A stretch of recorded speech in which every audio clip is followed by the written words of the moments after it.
Good afternoon and welcome to SpaceX's splashdown coverage of the world's first all-civilian astronaut mission to orbit. My name is Andy Tran, a quality engineer at SpaceX. And I'm Jesse Anderson, a production and engineering manager here at SpaceX headquarters in Hawthorne, California. Today, we are awaiting the return of our four incredible civilian astronauts, Jared Isaacman, Dr. Cyan Proctor, Haley Arsenau, and Chris Tombroski. These four astronauts are wrapping up the third and final day on orbit in preparation for splashdown in the Atlantic Ocean off the coast of Florida at approximately 4:06 p.m. Pacific time in just about an hour from now. The crew's return to Earth officially began yesterday around 3:19 Pacific time when they initiated their first downhill phase burn, followed by the second downhill phase burn roughly an hour later. Now, each of these events involved short firings of Dragon's Draco thrusters to lower Dragon's altitude in advance of re-entering the Earth. Following these two burns, the crew finished out a day of medical research, calls with family, and then turned in for their last night of sleep on Dragon around 2:30 a.m. Pacific time. Now, just before 1 p.m. Pacific time today, the Inspiration4 crew donned their spacesuits and made their final cabin preparations before they begin the last series of operations prior to splashdown. Yeah, we have a lot of events coming up today, so let's walk through the dynamic activities ahead of us this afternoon. Coming up in a few minutes at 3:09 p.m. Pacific time, we have claw separation. Dragon has to move into the proper attitude or angle in order to separate the trunk so that they don't deorbit together. The claw connects the trunk to the capsule. It also delivers power, telemetry, and fluids. So claw separation is the first step in separating that trunk. Trunk separation is next. That happens around 3:12 p.m. Pacific time. Once the trunk is separated, Dragon is running entirely on battery power. So if you're looking at the animation on your screen right now, the trunk is the bottom half of the section of the Dragon vehicle, the cylindrical portion. That will detach and leave just the capsule returning back to Earth. A few minutes after trunk separation at 3:17 p.m. Pacific time, we'll have the beginning of the deorbit burn. This is the last time that we'll use the forward bulkhead thrusters, and after that, we'll close the nose cone and lock it in preparation for re-entry. That deorbit burn is expected to last for about 15 minutes, and that is what will line up Dragon for re-entry into Earth's atmosphere. As the cabin continues to increase in temperature a little bit, there's nitrox that is used to cool the cabin and the suits to keep the crew nice and comfortable. The orbit sequence start in 5 minutes. You are now live.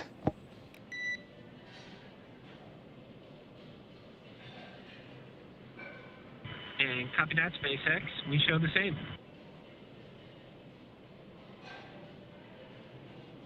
So what we heard was the crew operations and resource engineer, also known as the core, communicating to the crew on Dragon. We'll hear those throughout the cast today as Dragon continues to prepare for deorbit and eventual splashdown on Earth. But so as we begin the deorbit burn and Dragon begins to make its way back to the Earth's atmosphere, we do pump nitrogen and oxygen through the cabin to make sure that the astronauts are nice and cool. And then we will close the nose cone, and this will cover the forward hatch thrusters that we use in the deorbit burn, and it also protects the cupola during re-entry. And then during re-entry, we will have a known calm blackout period of time. This is an expected loss of communications with Dragon for about 7 minutes as Dragon passes back into the Earth's atmosphere. About 7 minutes later, we will regain that communication around 3:53 p.m. Pacific time, although the timing is not exact. A few minutes after we get communications back, we're going to start to deploy our parachutes. First up, we have the drogue parachutes, and on screen now is test footage of the drogue chutes and the main chutes, testing the parachute system, make sure that everything is good. And these have gone through numerous amounts of tests to make sure that they are safe for flight. The drogue chutes are two smaller parachutes that are designed to stabilize the Dragon and slow it down before release of the main chutes, which you just saw on screen. Those are the four orange and white larger parachutes that will further slow down the spacecraft. Over the course of the 3-minute descent, the drogue and mains work together to bring vehicle velocity down from 350 miles per hour to just 15 miles an hour, at which point we have splashdown. That's expected to occur right at 4:06 p.m. Pacific time.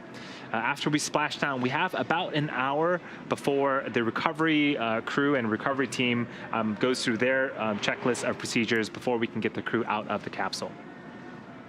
So we do have a very exciting day ahead of us.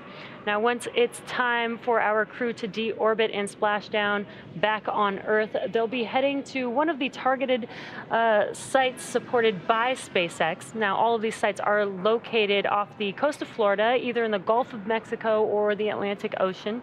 And spreading the supported sites across multiple locations helps to maximize the return opportunities for this mission and future crews, lowering the chance that we'll have to wave off due to bad weather.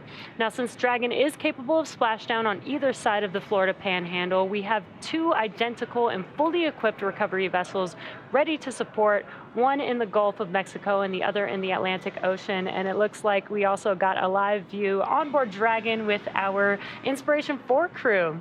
Yes, this is the over-the-shoulder view. On the left-hand side, that is the mission commander, Jared Isaacman, and to his right is the mission pilot, Dr. Cyan Proctor. So what they're interacting with are some LCD screens on Dragon that gives them a ton of information about the vehicle, about the mission profile, and they'll be tracking the Dragon vehicle all the way down to splashdown today. Yeah, and Dragon is flying autonomously, but they will be following along with each dynamic event that happens, so that they are aware of every event that does happen, as they're going to feel a lot of the things that are happening. Yeah, so we're expecting them to experience about 3 to 5 Gs on re-entry, and I believe, is he watching a movie? That is great. They're just relaxing, very nice and comfortable inside Dragon. Yeah, it looks like they're you know, entertaining themselves on their flight back home, essentially. Yeah, so that tablet that's attached to Chris Tombroski's thigh also provides them with a ton of checklists throughout their duration of the mission. It also provides them with some entertainment as well, which Chris is enjoying. And I would be remiss to mention that Haley, who we got a brief shot of, she was sitting on the far right-hand side next to the window of Dragon. Haley Arsenau is the medical officer, and that will round out the Inspiration4 crew. So in the lead up today, SpaceX selected primary and alternate splashdown locations off the coast of Florida. The selection process works with a lot Dragon, deorbit sequence start. And copy that, SpaceX. We show same. Cool, so we got the call from the core that the deorbit sequence is starting. Again, we're going to be starting off with the separation of the claw and then eventually the trunk. So again, you'll hear those beeps throughout the cast today. Those are Quindar tones, and effectively what those do is they help to clear the air to make sure that communication to and from the crew and ground are nice and clear. So Jesse and I will try to pause and make sure that you guys also are able to listen in to that as well. But I was mentioning the splashdown sites. So we have primary and alternate splashdown sites located off of the coast of Florida. The selection process works, and it takes into account a lot of different variables. And it looks at weather. It looks at you know, wave height, wave period, visibility as well. Yeah, and you can see on your screen, this is the primary landing site. And it looked like the waters were pretty calm, so that's pretty great. Today, our primary landing site will get the crew back home with a splashdown at about 4:06 p.m. Pacific time today.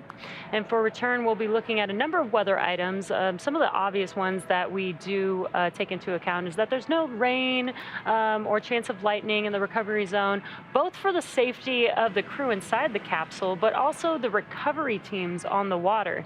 We're also looking for wind speeds less than 15 feet per second or about 10 miles per hour, relatively calm seas so that we can safely execute recovery operations, which includes landing a helicopter on the recovery ship to fly Jared, Haley, Cyan, and Chris back to Florida. Yeah, and if you've been following along since Wednesday, we had mentioned that for this particular mission, weather was of particular importance. The Inspiration4 crew did not go for an extended duration to the International Space Station. They were orbiting the Earth for the duration of their mission, so we had to make sure that weather was good on ascent, at liftoff, and also for splashdown today. But as Jesse mentioned, looks like we have some pretty good visibility. The waves are not choppy, and so things are looking great for an on-time splashdown later on today. And for these operations, SpaceX closely coordinates with the United States Coast Guard to establish a safety zone to ensure public safety and for the safety of those involved in the recovery operations, as well as the crew on board the returning spacecraft. Multiple notices are issued to the mariners in advance and during recovery operations, and Coast Guard patrol boats are deployed to discourage boaters from entering the splashdown zones. Now, we want to stress to the public the need to respect this safety zone. Recovering a spacecraft from the water is a hazardous operation, and any other boats interfering increases risk to the astronauts in the capsule, the teams working to recover them from the water, and the safety of those that come too close. So for the safety of our crew and for your safety, we recommend that you sit back and watch as we'll be bringing you the best possible views of our astronauts' homecoming. Dragon, nominal trunk jettison. And copy that, SpaceX. We definitely felt it. So it looks like we had successful call separation. Again, that detaches the umbilical that routes power and fluids from the trunk to Dragon. So now Dragon has also separated its trunk successfully. And so that does a couple of things for us.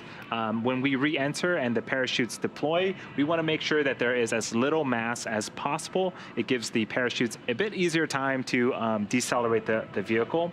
The second thing it does is there are some heat shields and some Pica tiles that we'll talk about a little bit later on. And their job is to protect the capsule and the crew from all of the heat that's being generated during reentry. Jettisoning the trunk exposes that heat tile and allows it to face forward during reentry. Yeah, and again, now the Dragon capsule is on battery power. So the trunk typically provides power while they're in orbit. Now that we no longer have the trunk, it is working on battery power, and it will have enough battery power and then some to make its way back home to Earth. So up next, we have the Deorbit Burn. This is the last time that the forward Dracos, which are the 4 thrusters located at the top of the vehicle, will ignite. The Deorbit Burn will place Dragon on a precise trajectory to return to the splashdown zone off the coast of Florida and last about 15 minutes. Yeah, and again, this journey back home actually started yesterday with 2 phase burns. Those 2 phase burns, as you may know, the crew made their way all the way out to 575 kilometers away from Earth. I think the furthest they went was 590 kilometers during their mission. But the two phase burns yesterday did bring them back down to approximately 365 kilometers. So after those phase burns, this helps bring them just a little bit closer to Earth. And then today, after we've now jettisoned the trunk, we will have a deorbit burn, which will set them on the trajectory back to the splashdown landing zone. Yeah, so we are expecting that deorbit burn to begin in about 3 minutes. Again, it is going to last for about 15 minutes. And as Jesse mentioned, that is sort of the final burn before Dragon begins to reduce its altitude, get away from that orbital velocity of 17,500 miles an hour, and start to make its way to its splashdown zone off the coast of Florida. Yeah, So, yeah, very exciting day, Yeah. and honestly for the crew, a very exciting week. If you've been following along, it hasn't even been a full week since they've started their dress rehearsals last Sunday. They lifted off and got into orbit on Wednesday, and now just a few days later, they're coming back home. Yeah, and this has been such an incredible mission. Again, this mission was to help fundraise money for St. Jude. Their mission was to try and raise $200 million for St. Jude Children's Research Hospital. And again, just such an incredible mission with the first all civilian crew on board out in orbit into space, but also inspiring the world with all the positions that they selected for the seats for who should be on this mission. The seat of leadership, the seat of prosperity, the seat of generosity, and the seat of hope. So just an overall incredible last few days, and now we're currently bringing the crew back home, which is very, very exciting. Yeah, and they've been quite busy, as all astronauts are, but I love that they were able to spend some time and they gave us an on-orbit update yesterday. We saw Chris play the ukulele. We saw Haley do some somersaults in space. I think Dr. Cyan also showed us the drawings that she had done in space too, which was phenomenal. Just so amazing, and she's been inspired by their own launch, so she showed us some drawings of that, and just really cool to see the crew up there. They had a number of events as well.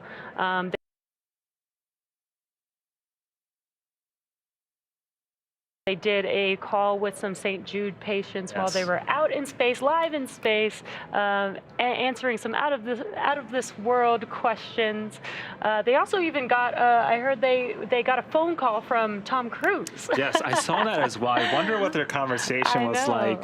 But I think it's quite interesting because we all know Tom Cruise from Top Gun, call sign Maverick. The crew themselves also got call signs because they were a part of a lot of fighter jet training and exercises. So I love that they were able to connect. Yeah. That must be so exciting for them. Also, they've been doing some auctions. You know, we've had some auctions since the mission began, and they did some of that promotion as well. I can't wait to get one of the zero-G indicators. Yes. I think those sold out very, very quickly. Yeah. The space dog, you might have seen it. We might be able to get shots of it if we ever get shots inside the cabin again. But yeah, super cute, and also, again, represents a great cause. I do want to do a quick plug that if you are watching on YouTube, there is a Donate Now button on the right-hand side of your screen. We've fundraised a ton of money so far. I think since Wednesday, we've raised an additional $20 million. So we're at about $153 million raised out of the total goal of $200 million. So thank you to everyone that has already donated. And if you can donate in any way, shape, or form, please do. Super appreciate it. And again, it's all for a great cause. Yeah, such an incredible mission again. They also got the chance, yesterday was Friday, they did get to ring the closing bell at the New York Stock Exchange, which is pretty awesome. You can see them there. You can see how excited they are too.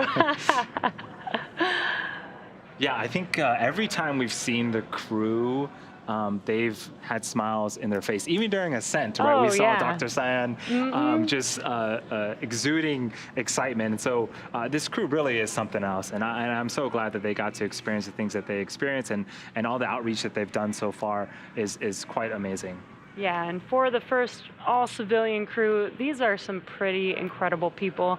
If you've been following along, or if you haven't seen it yet, Netflix and Time have a documentary on the crew and on the mission. Lets you get to know the crew a lot more and get to see what training they're going through. And this is an awesome live view from our selfie camera on the Dragon, looking at the Dragon cupola, and the sun looks amazing, Earth looks amazing. Look at the clouds, that's amazing. And for the Inspiration4 crew to peek their head in there and get a first-person perspective through the brand new cupola, oh gosh, that is fantastic. And I think Chris has been very, very busy taking photos of the Earth through the cupola, and just trying to make as much of his time in space as possible and give back to the community. Oh, there he is. And there he is with his camera. We've heard he's been taking tons and tons of photos up there. I can't wait to see what photos they have. There he is. inside of the cupola. Yes, as busy as ever. And Chris himself, when he was younger, he used to stargaze on the rooftop of his high school, and so now he gets to Earth gaze from space.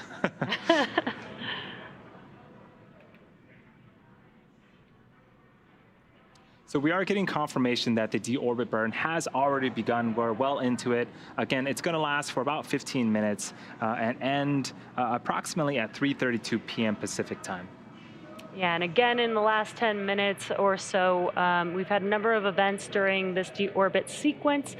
We had claw separation. The claw is basically what attaches the Dragon trunk to the capsule and has umbilicals between the two. We've jettisoned the Dragon trunk, exposing the heat shields on the bottom of the capsule. And now we are currently in progress of the deorbit burn, which is going to basically deorbit the vehicle and get it on a trajectory on its way back home to Earth. Yeah, the deorbit burn uses the Draco engines on Dragon. There's 16 of them on the forward sort of underneath the nose cone. There are 4 there, and after we're done with this deorbit burn, we're not going to need those 4 anymore, so we'll close the hatch. Dragon also has another subset of engines known as the Super Dracos. We're not using them as part of the splashdown. They're super strong, and they're really only reserved for the launch escape system during ascent or in case there was an emergency, but we're just relying on the Draco engines right now. And what you're looking at on your screen is a live view inside of Dragon. And on your left-hand side is the commander of this mission, Jared Isaacman. On the right-hand side was Dr. Cyan Proctor, the pilot for the mission. And again, awesome view from the outside looking at the cupola on the Dragon and the 4 Draco thrusters. This is actually the location of where those 4 Draco thrusters are. And as Andy mentioned, once we do complete this deorbit burn, it's only going to last about 15 minutes. Once we complete that, we will begin to close the nose cone, which will basically cover this top portion that you're seeing on the screen. Yeah, I love this shot. If you pay close attention, so the team is suited up in their spacesuits. The gloves themselves are actually conductive, so they can still use the touch screen and interface with the monitors through the spacesuits. And right now we have the visors up, but the suits themselves, the way they're created, it's a one-piece suit, and the helmets are actually 3D printed and customized for each of the crew members.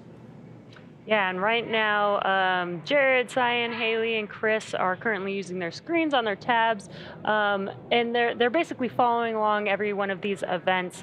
You know, they are out in space and inside of this vehicle, so when the thrusters do turn on, they do feel that, and they do hear some of that from inside of the capsule. It doesn't exactly sound like what you would hear an engine sound like down here on Earth, but they do hear some of the clicking of the valves when the engines do start.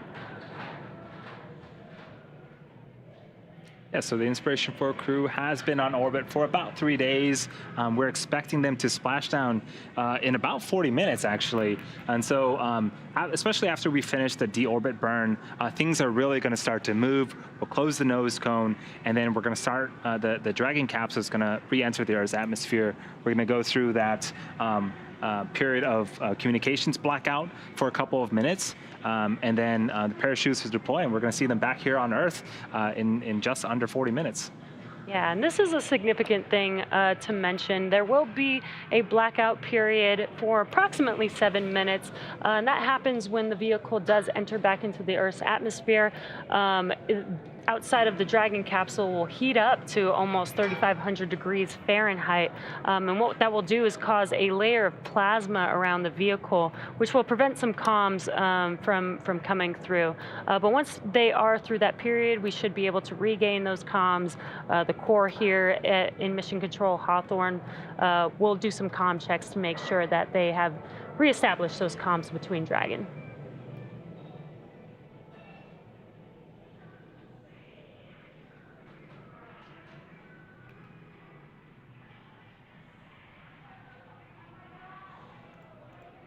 So if you are just joining us, we are part of the Inspiration4 mission for Splashdown. The team is targeted to splashdown off the coast of Florida at approximately 4:06 p.m. Pacific time.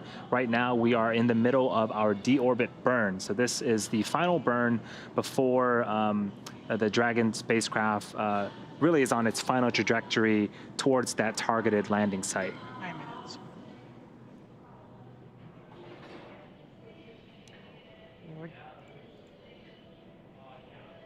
We're just about 10 minutes into the burn, meaning there's about 5 minutes left of that deorbit burn. And right now you are looking at a live view inside of the Dragon capsule of the crew, watching and checking things on their display panels there. Again, they are following along with all of the events so that they are aware of every expected event that is supposed to happen. And again, a awesome live view from the outside of our Dragon capsule on the forward end, looking at our amazing 120 kilometers. Dragon is committed.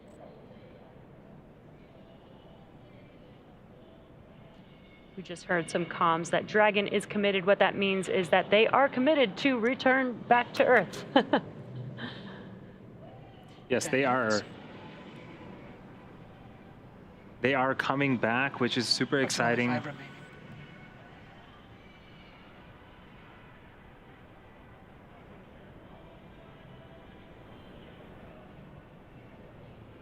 So I should mention at this point, Dragon itself is an extremely intelligent vehicle. It is largely autonomous and effectively flying itself. So it knows where it's at, its position in space. It knows where it's headed. It has the ability to adjust its attitude or angle and trajectory as needed to make sure it is headed where it needs to head. And so even through the communications blackout period, again, due to the temporary buildup of plasma that interferes with communications, even through that period, the crew really just has to sit back and enjoy the flight because Dragon is smart enough to know where exactly it's going to be.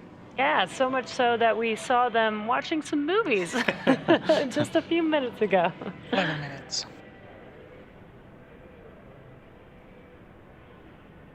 You are hearing on the comms just some status updates of that deorbit burn.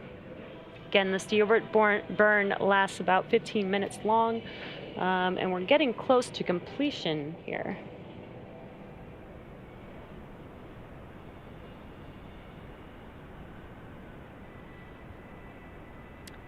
And actually, something to note, if there are people watching live Splashdown, they might actually get to hear the sonic boom as quickly as Dragon re-enters the Earth's atmosphere and is coming down. You know, they will be traveling faster than the speed of sound, so you'll get a sonic boom when they come back through.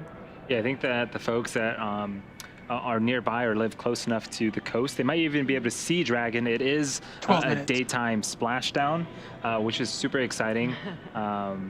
So yeah, in about 35 minutes, we're expecting Dragon capsule resilience flying for the second time and returning for the second time, and the Inspiration4 crew members to return back to Earth and splash down into the coast, off the coast of Florida. Yeah, and again, we just heard a call out that we're probably about 3 minutes away from that deorbit burn completing. But yeah, Andy, it's been so exciting. Just this mission overall has been so incredible. Again, the first all-civilian crew to go to orbit, and they're raising money for St. Jude. It's just been an incredible mission so far. They've been out in space. You know, talking to St. Jude's patients, raising money, doing some science experiments for us so that we can see, you know, what does microgravity do to, you know, the regular person like you and me. Valid, 13 minutes. Yeah, I think you bring up a good point that I don't think we've talked about yet, is all the science that they've done. We saw earlier in the week some experiments with some portable ultrasound devices. There's an experiment to study how fluid shifts and sort of the relevance of up and down in space that could potentially help contribute to motion sickness, both in space and back here on Earth. But the really cool thing, in my opinion, is all the data that they're going to gather, that's going to be put in a repository, and everyone has access to it, essentially. And so you typically don't get that with normal missions, but for Inspiration4, I think one of the hallmarks is they wanted to make sure that they were trying to further science as much as possible and further human space exploration. Yeah, having the access to that data available to literally the entire world only allows you to have, as many people to utilize that research and be able to do something with it. We're just, that call out was just a minute remaining in this deorbit burn. Very exciting. So after the deorbit burn, again, we won't need the Draco thrusters in the forward bulkhead anymore, and so we will be initiating the close of the nose cone. Oh, here's a great animation. The nose cone is the very, very top. You're going to see it latch open. That's where the Draco thrusters are at, but after they're done firing, we're actually going to be closing it. And so if you're here since the beginning of this particular cast, the bottom section of the capsule, that's the trunk section, the bottom half of that has already been jettisoned. And right now, the top portion, the capsule, that's where the crew is in. And that is what is returning to Earth and making it splash down off the coast of Florida here in a few minutes. Burn termination.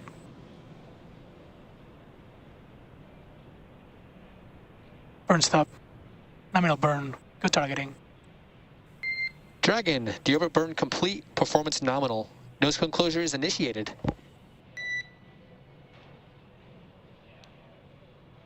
Copy that, SpaceX. We show the same.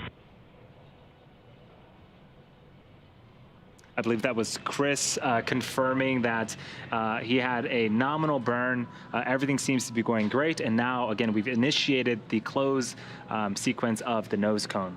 So in the background, Dragon is currently inhibiting those forward bulkhead Draco thrusters that we had just used to complete the deorbit burn, ensuring that it's safe to latch the nose cone shut for re-entry. The vehicle also initiated the nitrox suit purge, and this will help keep the crew cool and comfortable during re-entry, which is coming up in about 20 minutes.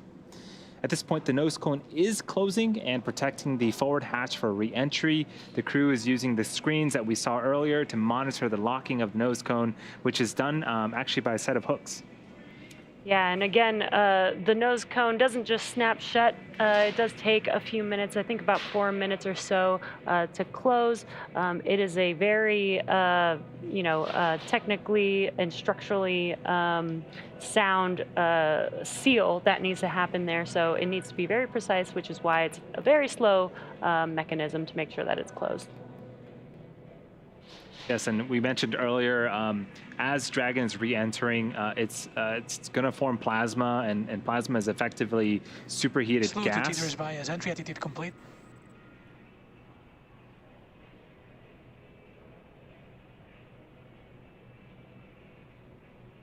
So that call out was for the slew being complete. So the slew is effectively maneuvering. And so we want to position Dragon and orient it a certain way before it starts to re-enter the Earth's atmosphere. So that looks like it's going well. But I mentioned a little bit about the temperature buildup around the heat shield and Dragon. So we initiate a nitrox purge in both the cabin and the suits to keep the environment inside Dragon nice and cool. The suits themselves will automatically detect if temperatures go above 85 degrees Fahrenheit, and if it does, we'll just purge them with effectively air. It's the same sort of air that you would see in a scuba tank, and that keeps the astronauts nice and comfortable for their journey back to Earth. It's basically their own personal AC system. And as we mentioned, we are coming up on the blackout period, which is about 10 minutes or so from now, or 10 minutes after nose cone closure. And during that event, the capsule, the exterior of the capsule will get to approximately 3,500 degrees Fahrenheit. So as Andy mentioned, it is extremely important to keep the cabin cool, to keep the astronauts cool during this event. But Dragon was designed for this, so they shouldn't have any problems with 3,500 degrees Fahrenheit. Yeah, we've got some really cool material on the bottom.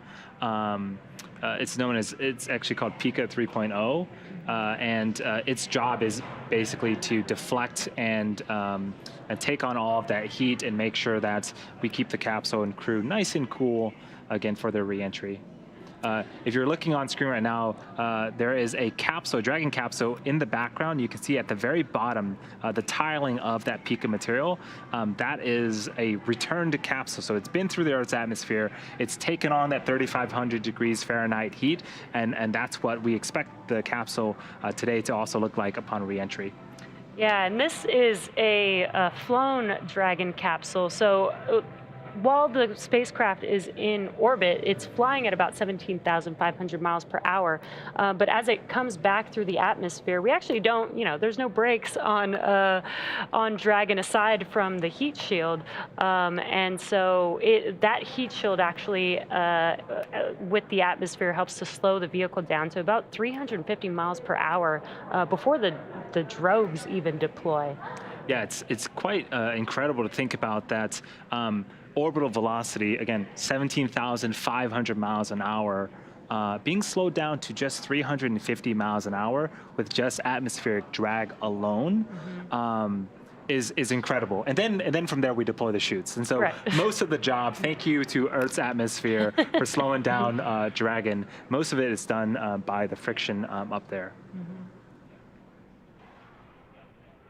So we are waiting on the next event, which is we're going to be waiting on confirmation that the nose cone has been closed, and then we're going to be entering that blackout portion, the communications blackout period, a few minutes later. It is expected to last for about 7 minutes, and what I would expect to hear is we heard those Quindar tones, those beeps from crew to core and core to crew. Expect those to start to pop up again as we're coming out of that blackout period. We want to make sure that we reestablish communication with the crew. Yeah, and actually, before we go into the blackout period, we should hear some comms as well. Again, the core here in Hawthorne, Mission Control Hawthorne, communicates with the team, makes sure that they know which event is coming up next so that they know what to expect. And so we should be hearing some of that confirmation that they will be going into the blackout period, as well as some confirmation and some comms when they exit that period. Altitude.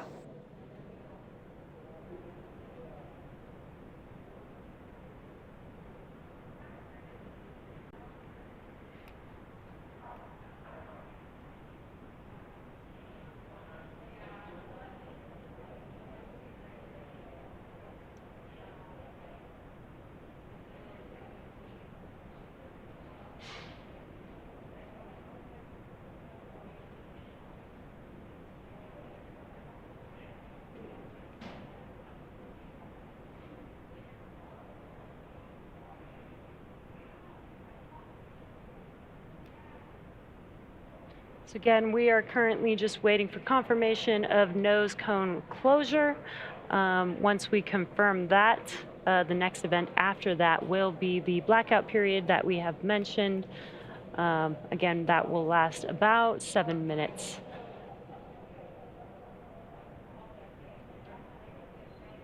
What you're seeing on your screen right now is Mission Control Hawthorne here at SpaceX headquarters. Looks like you can see Gwen Shotwell sitting in the front row there, watching as our first all-civilian crew, the Inspiration4 crew, returns back home to Earth.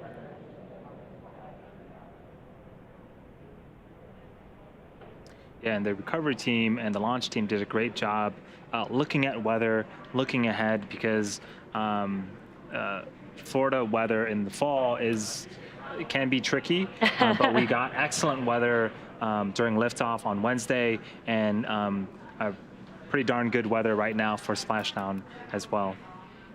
Yeah, when we did get some live views of the seas there, it did look pretty calm, which is exactly what we want. We want to make sure that during recovery, we have some steady seas, not just for the crew. Dragon, nose cone is secure for entry.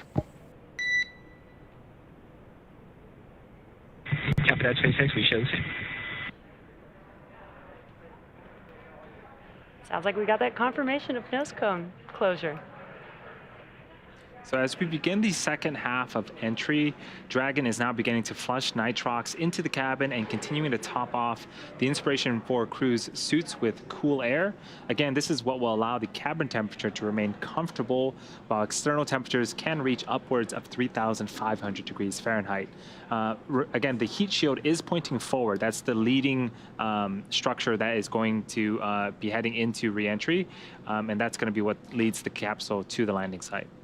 And again, the exterior of the capsule will get to approximately 3,500 degrees Fahrenheit, but again, Dragon was designed for this dynamic event, so there will be some cool air inside of the cabin. It's environmentally controlled, as well as through their suits.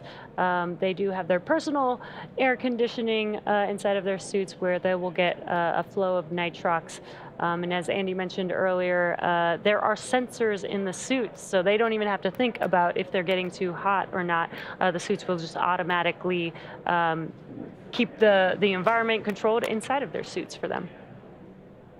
Okay, this is a great view of the suit. First off, looking super slick and super cool, but it is essentially a mini spacecraft. There's an umbilical from the leg portion that will hook up to Dragon, and that will route communications and electronics, as well as, again, routing the air needed to keep the suit pressurized in case of a depressurization event, or if they need to be purged with cool air, it can do that as well. Yeah, and some of the cool manufacturing features, the helmet is 3D printed. The material of the exterior of the suit is heat resistant, as well as the gloves are designed, they're conductive, so that they're designed to be able to use them on the touchscreen. Yeah, and again, they're all custom made for each of the astronauts. The chairs themselves are also custom fitted. There are a couple of different sizes, and the armrests can be adjusted for the astronauts' preference. And so, we want to make sure, again, the crew is as comfortable and as safe as possible for landing. The seats will actually recline up to its landing position, and then there is a 5-point belt that will keep the astronauts in place to make sure that everything is nice and comfortable for the team. And we have a Dragon tracker, and that's what you're seeing on your screen. You can see that Dragon is currently to the west of South America there. And on their way, you can kind of see their trajectory heading towards the coast of Florida for their splashdown today.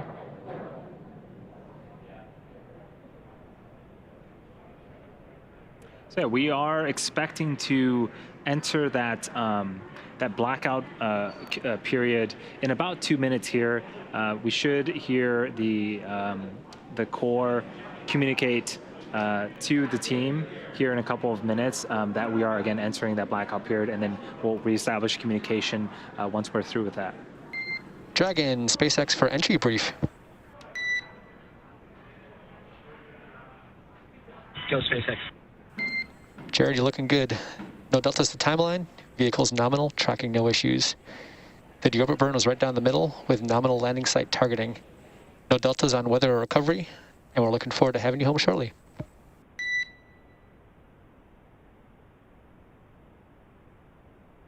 And copy that, SpaceX. Good Deorbit Burn. Vehicle's healthy. Recovery forces are there. Weather's looking good. See you guys soon.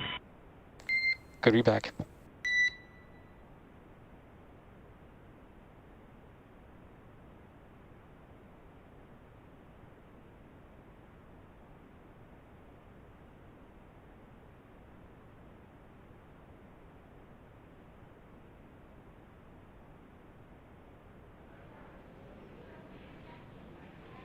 So we heard some awesome calls from the core.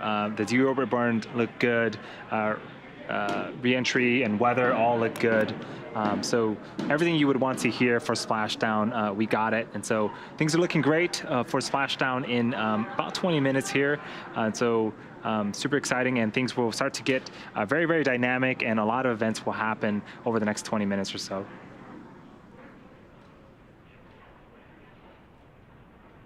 So at this point, we are entering here shortly a communications blackout period, which lasts approximately 7 minutes due to plasma formation around the spacecraft. During this time, no vehicle telemetry is received by mission control or the recovery team, and no external commanding of the vehicle or voice communication is possible. As a reminder, though, Dragon is designed to fly itself and continues to autonomously. 200 km altitude.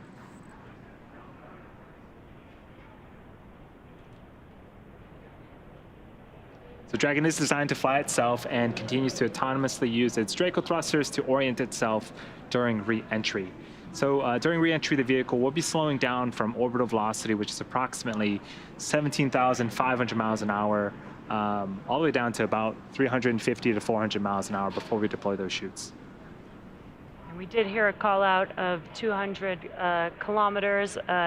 That is basically telling us that the Dragon capsule is getting closer and closer to Earth. Again, they went all the way out to orbit at about 575 kilometers from Earth. I think the furthest they went was 590 kilometers. But now they're on their way back home, so they're approximately 200 kilometers at this moment. And again, today we are bringing the crew back home. We've begun several operations during this deorbit sequence, but actually deorbit and return home began yesterday. We did have a couple phase burns yesterday that brought the vehicle down to approximately 365 kilometers, and now we're getting closer and closer to bringing the crew back home. It's getting really exciting over here. Can't wait to see them back on Earth after their trip to orbit. Yeah, so Jesse mentioned yesterday we started some downhill phasing burns. There were 2 of them to lower the altitude. Earlier today we saw, we didn't see, but we got confirmation of the trunk jettison. We completed our deorbit burn successfully, and right now Dragon is going through its re-entry phase and through its blackout communications portion. And shortly here we're going to have splashdown after our parachutes deploy. And, you know, I can't believe this mission has come and gone so quickly. The crew has been, again, super busy, and I do want to remind all of our viewers that this Inspiration4 mission, this Inspiration4 crew, it's all for a great cause. We want to make sure that we further human space exploration. We want to do a ton of science, and we want to fundraise for St. Jude Children's Research Hospital.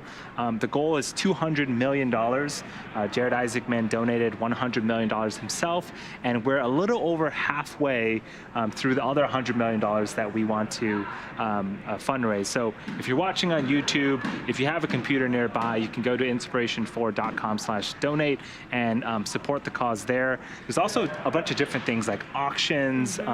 Dragon, SpaceX, please verify crew entry preparations complete with tablets, restraints, visors, and feet. And copy that, SpaceX. We were just waiting a little bit longer, but we'll do it right now.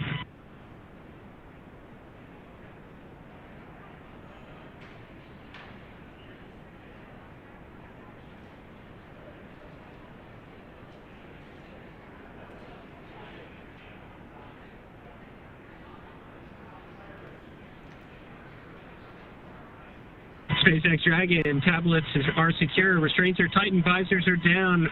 We are ready to come home. We copy all, Dragon. Approximately 4 minutes, 30 seconds until comm blackout. We'll see you on the other side at 2300.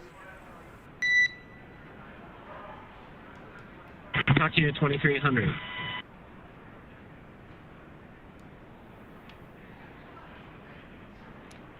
just under 5 minutes away from that blackout period. So what you're seeing on your screen is the core, the crew operations and resources engineer communicating with the crew on board Dragon, preparing for re-entry back into the Earth's atmosphere. So they're closing their visors and making sure that their 5-point harnesses are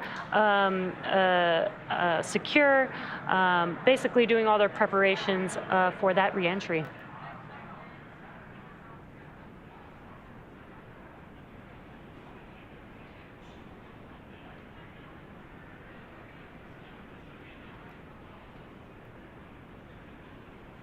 And again, if you're just now joining us, you are tuned into the Inspiration4 mission. This is the first all-civilian crew out to orbit, and now they've been out there for about 3 days and now making their way back. And the crew on board is Jared Isaacman, who's the commander for the mission. He is the 38-year-old CEO of Shift4 Payments. He has been a fighter pilot for many, many years. He's flown in over 100 air shows, and always does a fundraiser or a charity event with every one of his air shows. And he's doing the same thing with this mission, which is pretty incredible. Yep. Up next, we have Haley Arsenau. She's 29 years old, and she is actually the youngest American to fly in space ever. She's also the first. Slowing away from its teeters bias attitude. Continuing to get great calls. Haley is also the first in space with a prosthetic.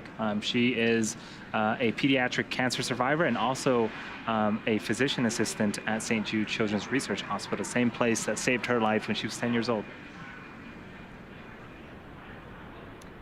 Got Dr. Cyan Proctor on board, making her way back home with the crew. She is the 51-year-old mission pilot for this mission. She's from Tempe, Arizona, and she holds the seat of prosperity. She actually was awarded this seat 2 minutes to for expected calm blackout. we got a 2-minute call out for that expected blackout period.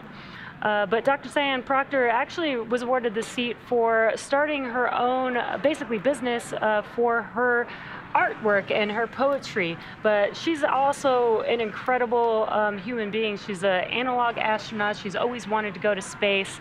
Almost became a NASA astronaut at one Flew point. to initial entry attitude complete. And now she's on the crew and was able to accomplish her dream. And last but certainly not least is Chris Tombroski. He's 42. He's a data engineer at Lockheed Martin and a United States Air Force veteran, a space enthusiast through and through. And you know, I was watching the docuseries, and he's just a husband and father first and foremost. And so those were our 4 crew members that are currently making their way back home, back down to Earth, and as part of the Inspiration4 mission. I'm so excited to see them come back home, and I can't wait to hear their stories from being out in space. Again, just the first all-civilian crew. You know, they're not professional astronauts. I can't wait to hear their stories coming back from that. Yeah, it looks like they've had a really fun time. I was watching the interview with the St. Jude children yesterday, and they were throwing M&Ms all over the capsule. Thermodynamic acceleration. And with the microgravity, just darting them down and trying to chase them down. So they're obviously very, very good friends, and you know, work very, very well together. And we are entering this blackout 100 period. kilometer altitude.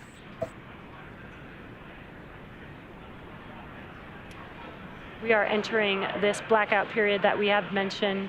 Again, it is an expected period of time where the vehicle is re-entering back into the Earth's atmosphere. That generates a lot of heat, about up to 3,500 degrees Fahrenheit, which causes a plasma layer to form around the vehicle. So we do lose comms with the crew. They've already done their pre-blackout period operations, making sure that their visors are closed, they're strapped in, and they're ready to re-enter back into the Earth's atmosphere. And so we do expect to regain comms about 7 minutes after they've entered the blackout period.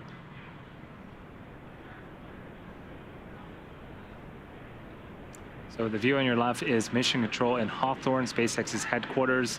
You can see that we've got some folks gathering. They're also very excited for Inspiration4 to return back to Earth.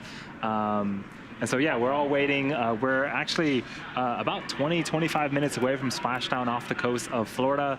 Again, Dragon, even throughout this blackout period, it can pilot itself essentially. So, again, the crew just needs to make sure that they're strapped in and enjoy the flight, because Dragon will take them to where they need to be. Yeah, exactly. And as we mentioned earlier, they don't really have to do anything aside from follow along with each event that is happening. So we did catch them earlier watching some movies on their flight back home. But yeah, they really don't need to do much, as Dragon is autonomous. Yes. So after we splash down, for those that are maybe watching for the first time or wondering, well, how does Dragon get out of the water? So Dragon itself is designed to be waterproof. 80-kilometer altitude. Loss of comm. Start of blackout period. So we just heard the call. Anticipated acquisition of signal in 4 minutes and 35 seconds. So we just heard the call out that Dragon is about 80 kilometers in altitude. We're entering that communications blackout period now, and we just got an update that it's expected to last about 4.5 minutes. So again, we'll reestablish communications with the crew after this blackout period, but we are entering the atmosphere at a very, very, very high velocity, and when we start to get a lot of friction from the atmosphere and the space capsule, we start to form that plasma, and plasma tends to interfere with communication. So it's a temporary communications blackout, and again, we're going to be able to reconnect with them in about 4 minutes here. And during this time, no vehicle telemetry is received by Mission Control or the recovery team. There's no external commanding of the vehicle or voice communication. That is not possible at this time. So as a reminder, Dragon is designed to fly itself and continues to fly autonomously using Draco thrusters to orient itself during this re-entry. Now, during this re-entry, the vehicle will be slowing down the orbital velocity from 17,500 miles per hour, and the use of just the atmosphere will bring the vehicle down to about 350 miles per hour before we even deploy the drogue chutes. Yeah, a few minutes after we get communications again, we are expecting to deploy the sets of parachutes. We have 2 sets. The first, again, are drogue chutes. There's 2 of them. Their job is to slow the vehicle down from about 350 miles an hour to about 120 miles an hour, and those deploy at around 18,000 feet.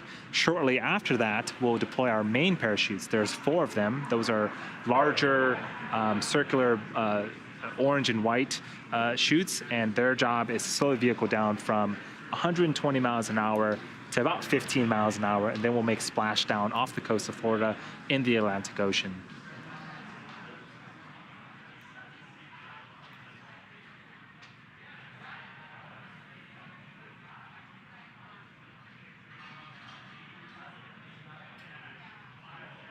So yeah, Dragon is, again, flying itself.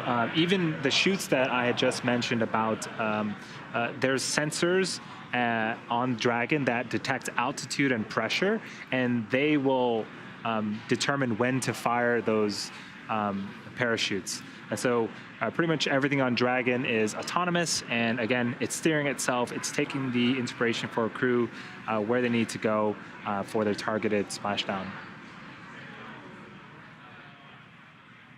Again, if you're just now joining us, we're currently in progress of the blackout period. What this is basically the Dragon spacecraft re-entering the Earth's atmosphere.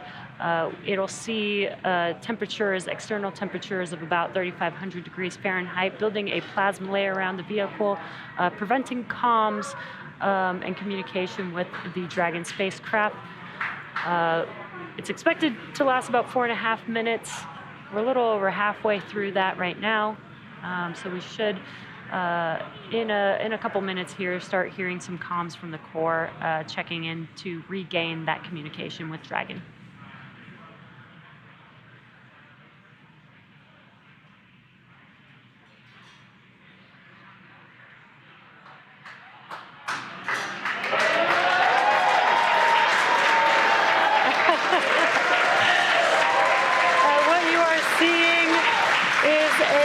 From our thermal camera, seeing Dragon coming back down to Earth right there. Yeah, this is amazing. This is the first shot of the Dragon capsule coming back as part of the Inspiration4 mission. The crowd here is super excited seeing that for the first time as well. So yeah, a couple minutes left of the blackout period, and we should be getting comms reestablished with the crew here shortly.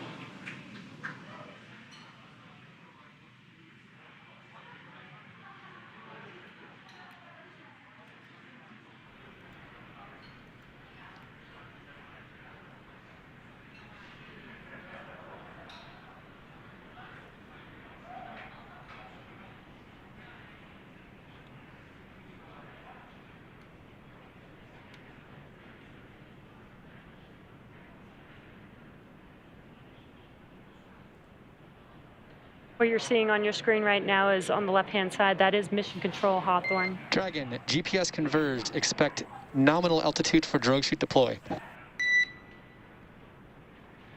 Copy that, SpaceX. We show the same.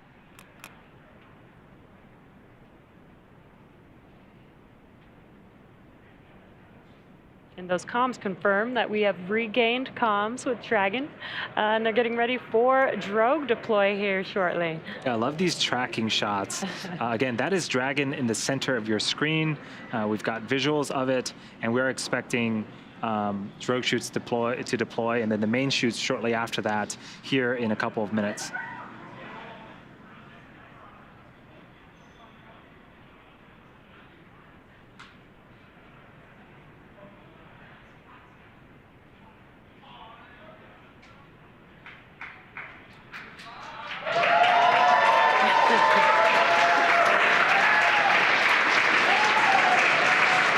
Again, a lot of excitement for Inspiration4 crew's return, waiting on drogue chute deploy. That happens at about 18,000 feet. Dragon, brace for drogue window. Copy that, SpaceX. We're bracing.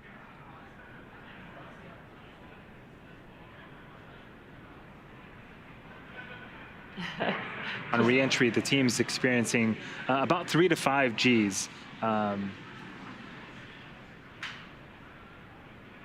We heard some words to have them brace for drogue deploy. They will feel the difference in speed when the chutes do deploy. That was what the core mentioned there. That's such a cool shot of Dragon coming back down to Earth. It looks very fast in this camera view here.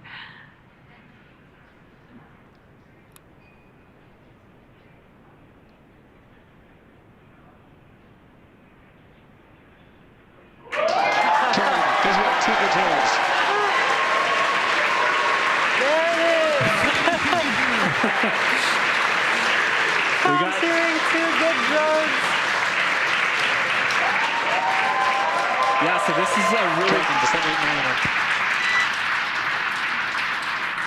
is a great shot of Dragon looking up at the drogue chutes. A lot of communication going back and forth between the crew and ground station, but the drogue's job is to slow the vehicle down from about 350 miles an hour to 120. We are expecting the main chutes for these to cut off and the main chutes to come shortly after this.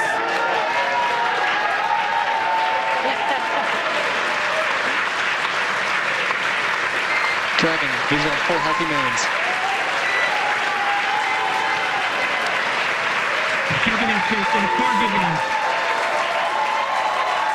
Dragon, descent right nominal. You have visual from the Cubby forces. Copy that, SpaceX. Good news.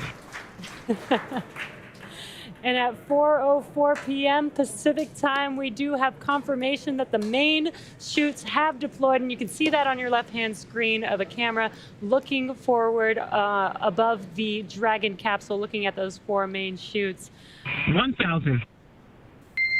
Copy, 1,000.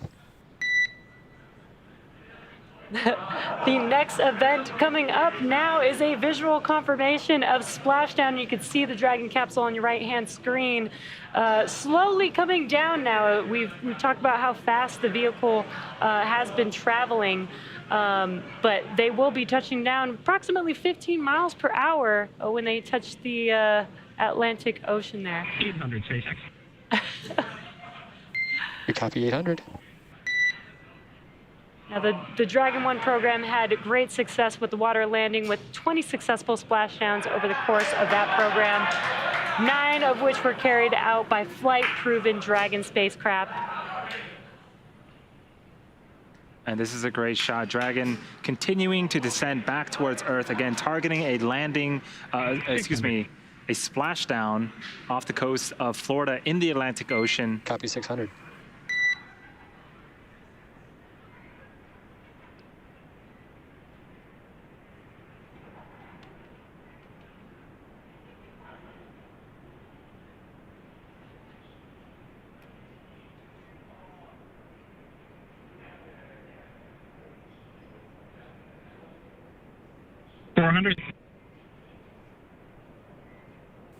Copy 400.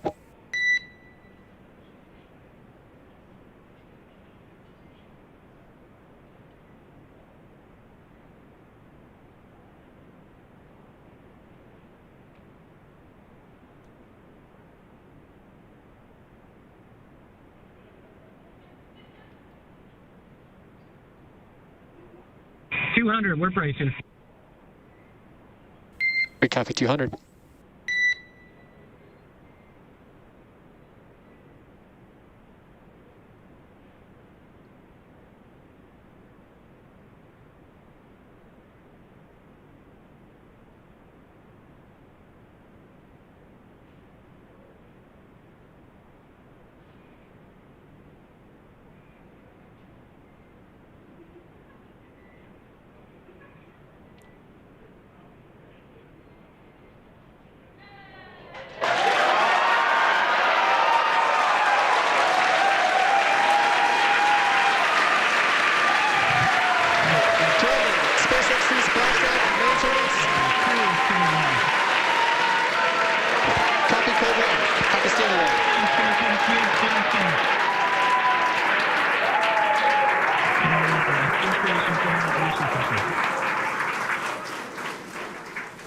Inspiration4, on behalf of SpaceX, welcome home to planet Earth.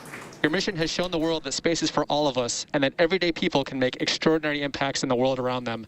Thank you for sharing your leadership, hope, generosity, and prosperity. And congratulations on your incredible journey.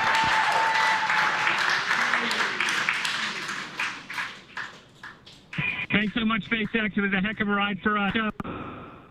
It's just getting started. Copy, just getting started.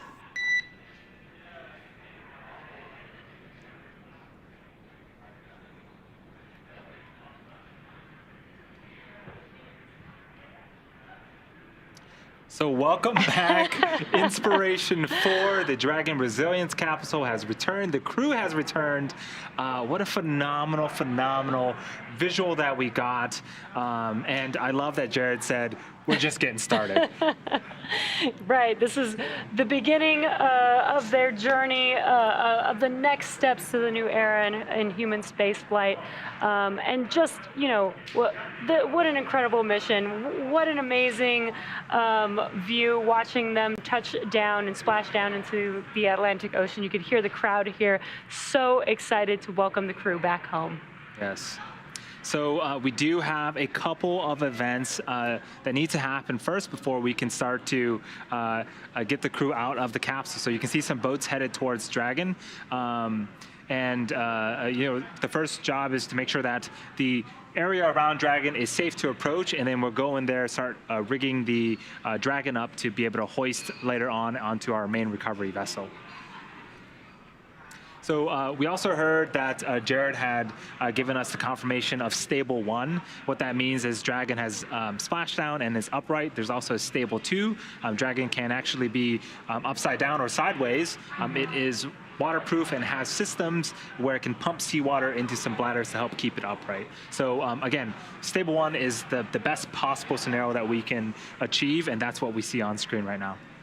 And just something to note, there are going to be a few operations that happen before the crew can get out of the capsule, so they will be strapped into their seats, remain strapped into their seats throughout these operations until basically until hatch open once we have the Dragon capsule on board the recovery vessel. So we do have some events coming up next. The fast boats will be approaching the Dragon capsule. They'll be doing some inspections to make sure that it is safe before we begin operations to lift Dragon out of the water onto the recovery vessel. Dragon, SpaceX is go for recovery personnel to approach. Expect personnel alongside in 1 minute. And copy that, SpaceX. We're looking forward to seeing you. And Dragon, with that, we request to come aboard via display cam. And say again, SpaceX. Requesting permission to come aboard via display cam. Permission granted. Come aboard, SpaceX.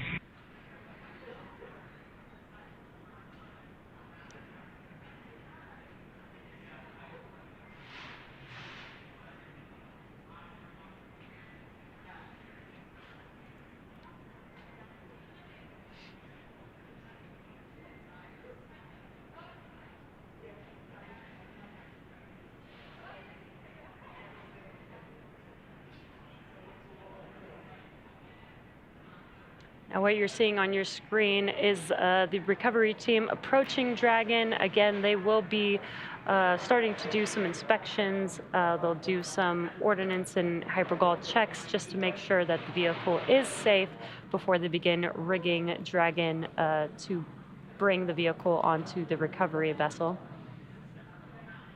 And I think on the left-hand screen, that is someone on a jet ski helping to pull some of those chutes out of the water. They did automatically detach from Dragon once the vehicle splashed down. So now they are removing them from the water.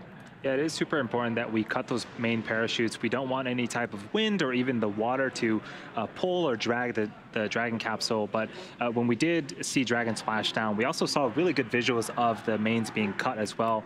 There is boat and personnel that are going to go out there and collect those chutes as part of the recovery operation. We are expecting about an hour from splashdown until we can get the crew outside of the capsule. Again, we're going through a series of safety checks and some other operations to get Dragon hoisted, rigged up, and lifted up onto the main recovery vessel before we can open that side hatch and get the crew out. It was very, very exciting. I think the couple of seconds leading up to splashdown, you could hear a pin drop here in Hawthorne. But as soon as we made contact with the water, excitement erupted, and it was just amazing. Again, this is the Inspiration4 crew, the first all-civilian mission to orbit with 4 incredible crew on board, and we now have an inside view on Dragon as they are sitting on the ocean water awaiting for the recovery operations.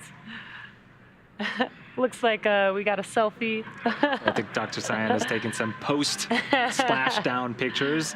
Well-deserved.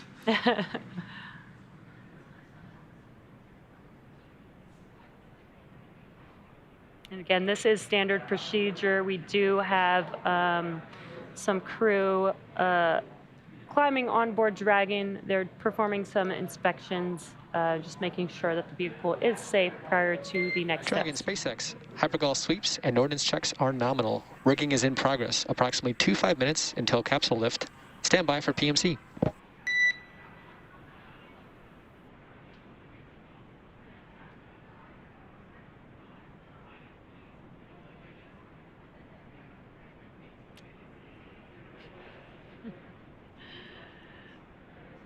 Some excitement from the crew on board. And if you noticed the difference in view, the camera actually has not moved, but the seats, from what you've seen previously of this view, the astronauts are actually rotated a little bit more forward, and that is for these return operations instead of the reclined back position.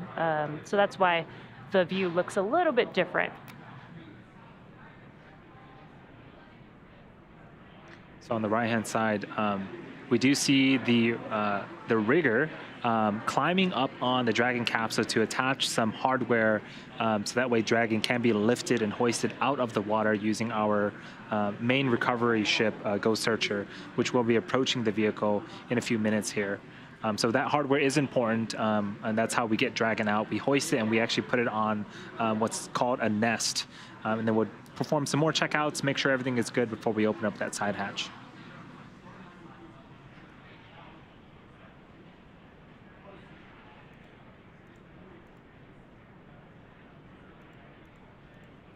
You could see one of the techs climbing on board. Crew is the Dragon capsule's exterior. They do train for this event. They do go through a lot of training to make sure that they are qualified to perform these operations.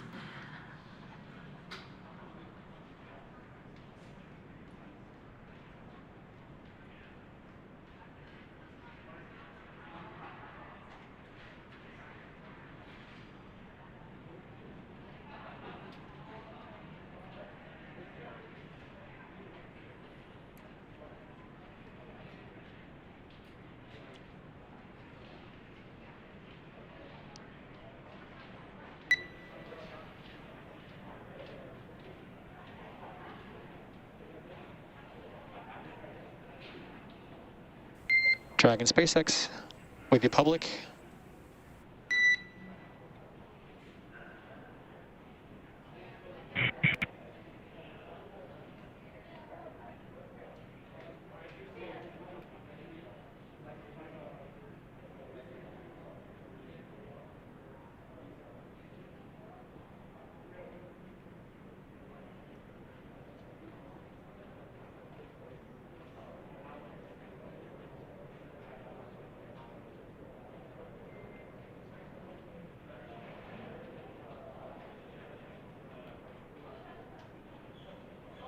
If you're just now joining us, you are tuned into the Inspiration4 mission. The all-civilian crew has now returned back to Earth. What you're seeing on your right-hand screen are recovery operations currently in progress. The crew has already done their safety check to make sure that the vehicle was okay to approach, and now they have begun some rigging operations. They're installing some of the rigging hardware that they need to be able to lift the capsule out of the water onto the recovery vessel. And on your left-hand screen is the live view inside of Dragon of the crew. And it's just been such an incredible mission so far. Like, they lifted off on Wednesday, expected to be in space for about 3 days. They were able to perform some science experiments. They were able to do some charity events, talk to, again, this mission was all for a fundraiser for St. Jude Children's Research Hospital. So they got to talk to some St. Jude patients live while in space and doing backflips. Yeah, and to think that this crew really formed about 6 months ago, and we cannot stress that this is the first all-civilian crew. Their day job is not being an astronaut. They were trained in the same simulations and same manuals that previous Dragon crew members were trained in, and they got together, threw together this amazing mission. Again, providing fundraising capabilities for St. Jude Children's Research Hospital.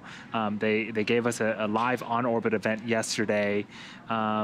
And they spent a couple of days in space, did some art, did some photography, did some somersaults, and now they're back on Earth. And in a few minutes here, they're gonna take a fresh breath of fresh air from fresh breath of Earth air for the first time in about 3 days. It's very, very exciting.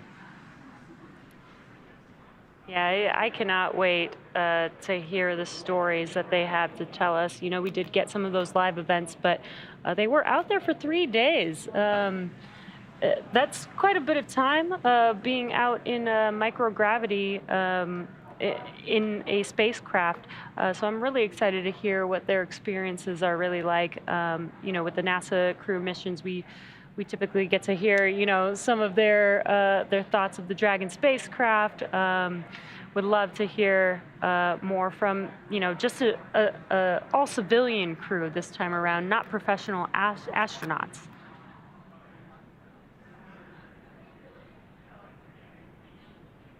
Yeah, and I think it's as we see the sun setting on the right-hand side, the boats are equipped with very strong lights to make sure that they can continue the operation in case the sun does go down.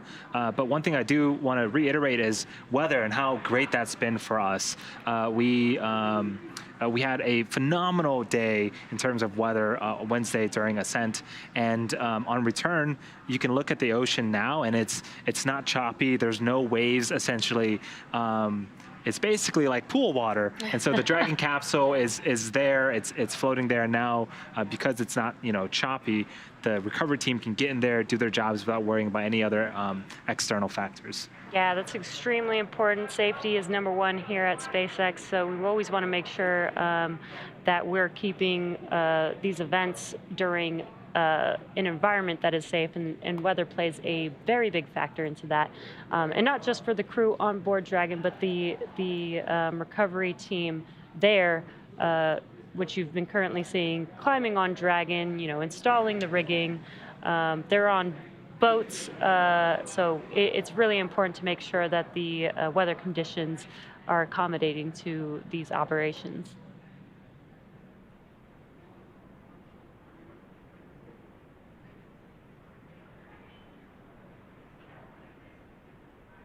Yeah, so we are expecting the team to finish installing all of the equipment needed to lift Dragon out of the water in a few minutes, and we should see another boat approach the Dragon capsule, and that will be where we essentially hook it up to a crane on the back of the boat, lift it up out of the water and onto the recovery vessel.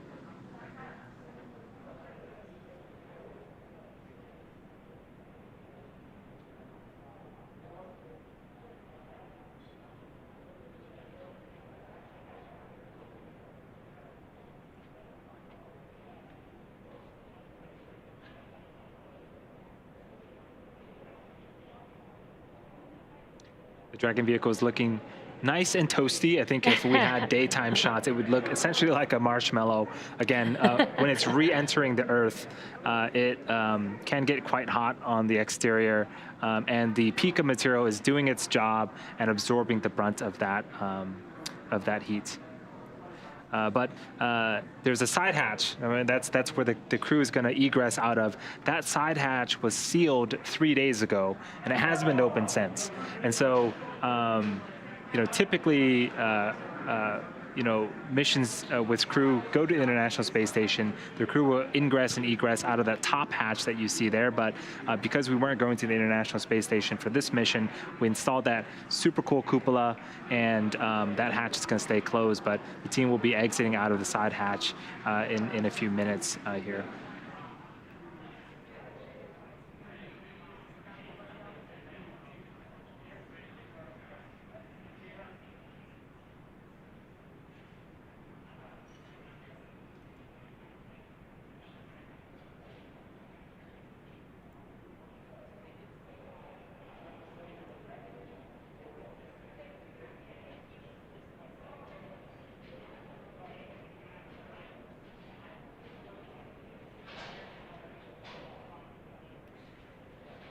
Right now, we're currently performing recovery operations.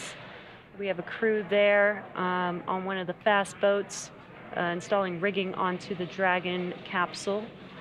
This will help them lift the Dragon capsule onto the recovery vessel into what we call the nest, the Dragon nest on board. We'll reorient and locate the vehicle on the recovery ship in a position where we can open the hatch and then have the crew step out for the first time since Wednesday. When they open the hatch, we will have a medical officer check on them first. It's a pretty standard procedure to make sure, they have been out in space for 3 days. So we do want to make sure that the crew is okay. There will be a team there helping them every bit of the way to make sure that they are okay as they walk to the medical room on the recovery vessel.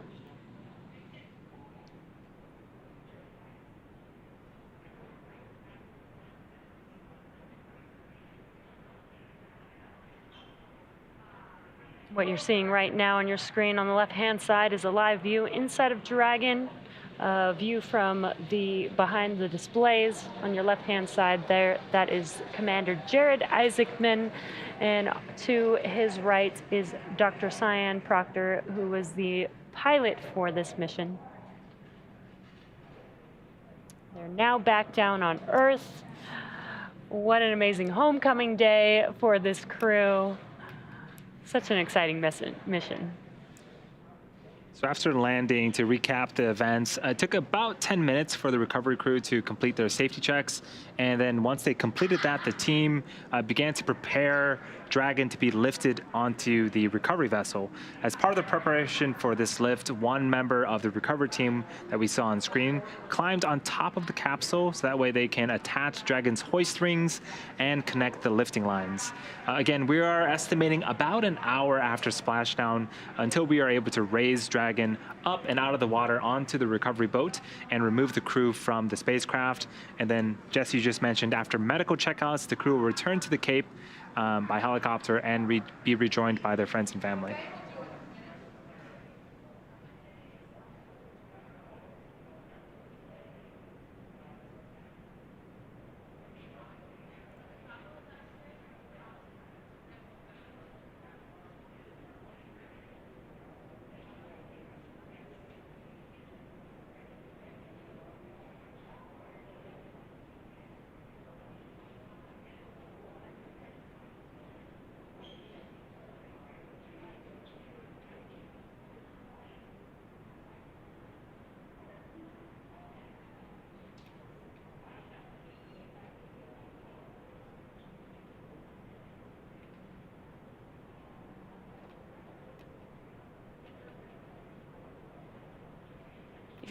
If you're just now joining us, you are watching the Inspiration4 mission. The Inspiration4 crew, first all-civilian crew to orbit, is now back down on Earth and currently in progress of the recovery operations. They're currently out in the Atlantic Ocean as the team is rigging up the capsule to get it ready to be lifted onto the recovery vessel. And what you're seeing on your left-hand screen is a live view of the crew inside of the vehicle at the moment. Yeah, we splashed down just a few minutes after 4 p.m. Pacific time. We also had great visuals of the Dragon spacecraft returning back to Earth. We saw some really great shots from the Dragon vehicle looking upwards to the drogue chutes and the main parachutes. And then we had a nice soft water landing in the Atlantic Ocean. And again, we're waiting for the rigging equipment to be installed. That way we can get the vehicle out of the water and then the crew out of the Dragon Resilience capsule. Rigging is complete. Approximately 5 minutes until capsule lift. Okay, copy that, 5 minutes, and we are back to in-flight entertainment. We copy in-flight entertainment.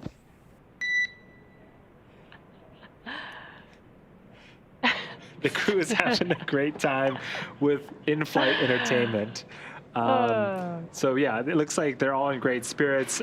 We have a really cool shot on the right-hand side of the screen. That is the back of Ghost Searcher, the main recovery vessel. Dragon is in the background, as well as some other supporting recovery vessel ships as well. Yeah, this is, again, pretty incredible to see where we are today with this mission. First all-civilian crew, and ironically, it's so much like they just went and flew on an airplane as they're watching movies, waiting to you know, deboard Yes. the spacecraft.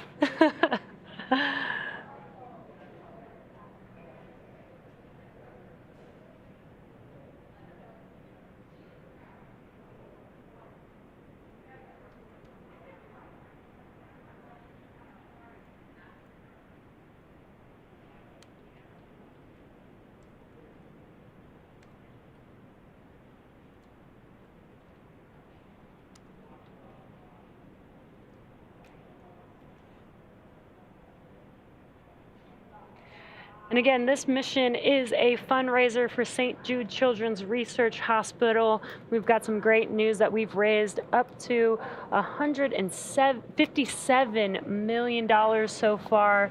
How incredible to do such a inspiring mission like this, as well as raise $157 million for such an amazing cause. Yeah, so in the last 90 minutes, essentially, we raised $4 million. Keep it up, everyone. Thank you so much.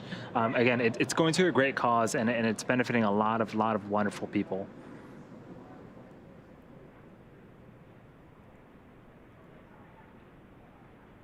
Again, currently in progress are recovery operations.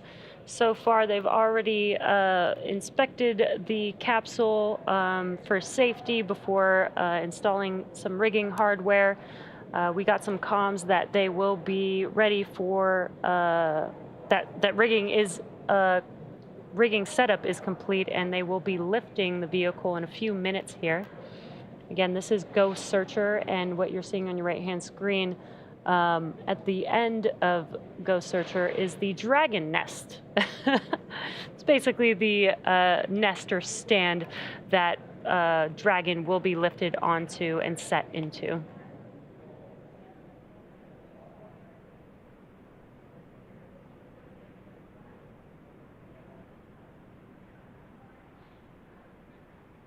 We also heard some comms that the crew is in good spirits, watching some entertainment while they wait to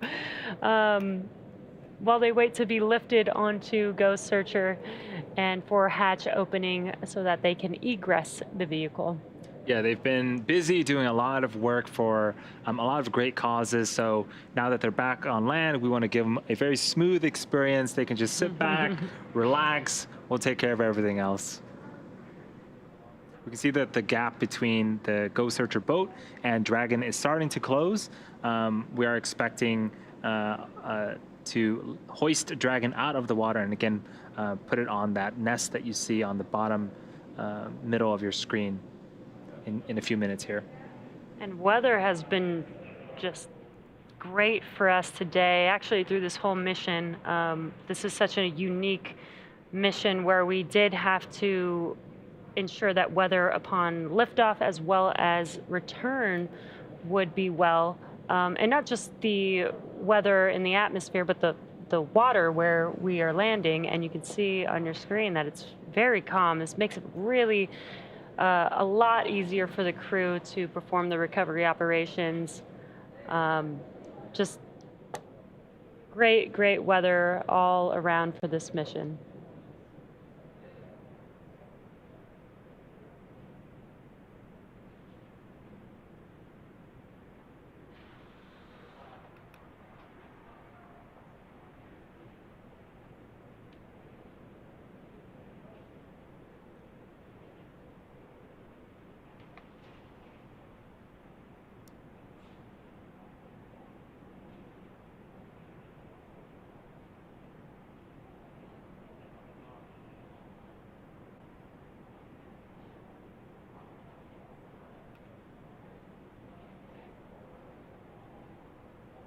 So we just saw the crew tossing a line to the other member of the recovery crew on the Dragon capsule itself. And so this last bit of distance, we want to make sure that it is nice and controlled for the Dragon vehicle to come on in and make its way up the recovery vessel.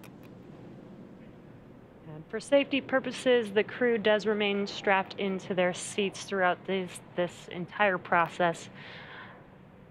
as they are going to be lifted onto the boat. And again, they will have the first person to check on them when the hatch opens will be a medical officer to ensure that they are safe and healthy before they start egressing the vehicle. And that'll be when they will be allowed to get out of their seats.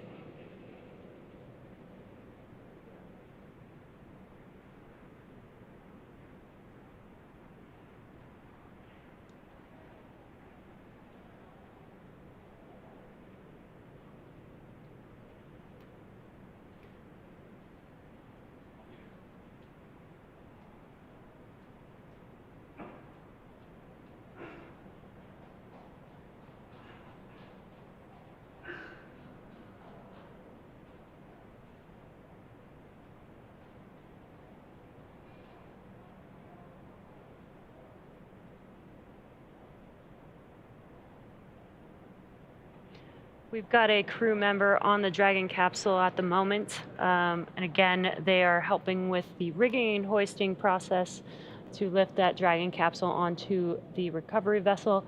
And again, they have done several hours of training for this particular role. So they are professionals. Dragon, brace for capsule lift.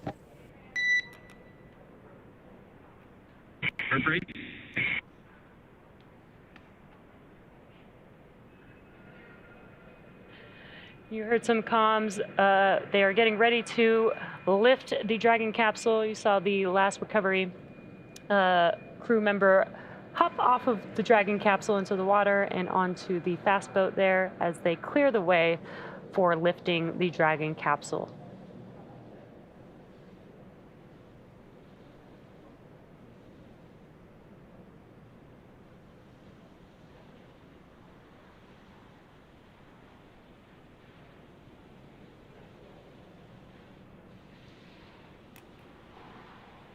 And here comes Dragon out of the water.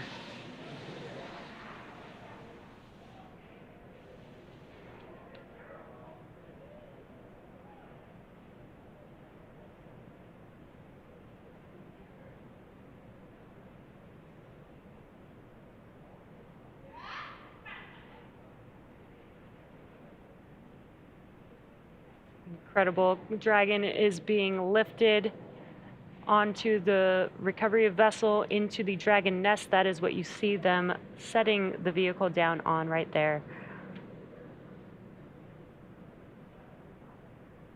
You can see at the very bottom of Dragon some water coming out. Again, that's the ballast system that helps keep Dragon upright in the seawater or in the ocean. So it's functioning as designed, and Dragon is now on the recovery vessel.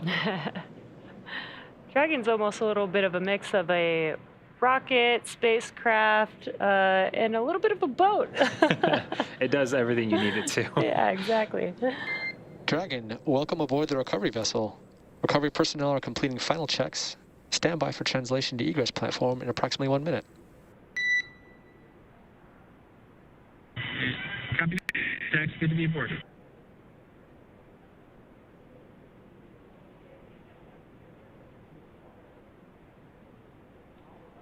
I see some fist pumps from Dr. Cyan as aboard the Dragon capsule right now. Next event coming up after the team does some safety checks is opening the side hatch. That's going to be very, very exciting. We're going to see the crew for the first time, and they're going to see Earth for the first time since 3 days ago. Well, they've seen Earth. They've seen Earth. But from space. Yes. They'll see Earth from Earth now. They'll become Earthlings again.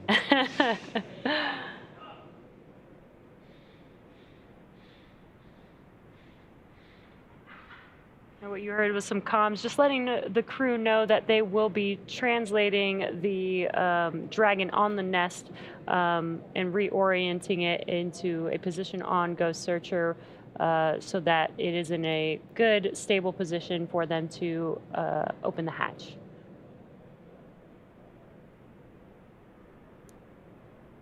So while Dragon's top hatch houses the cupola, the astronauts will egress from Dragon's side hatch. That's what you see in the center of your screen, pending capsule orientation from the water. So before opening the hatch, the spacecraft has to equalize the cabin pressure with the outside environment. Once the hatch is open, that will be Jared, Haley, Cyan, and Chris's first breath of fresh Earth air since boarding Falcon 9 at the start of their mission on September 15th.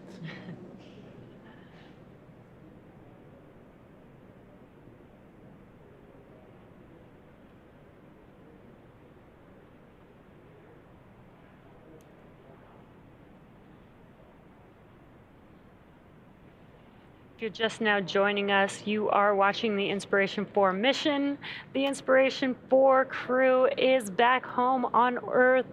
We have lifted Dragon with the crew onto the recovery vessel, and currently in a minute or so, they should be translating the vehicle into a position where they can open the side hatch and then perform the next steps for egressing, which will include a medical officer checking on them prior to that egress.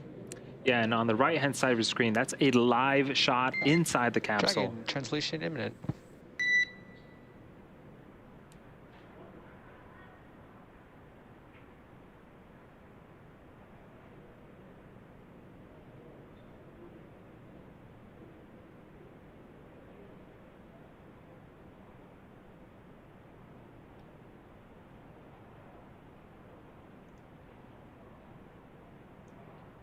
There it is. They are translating the vehicle to just under the helicopter pad on the vessel.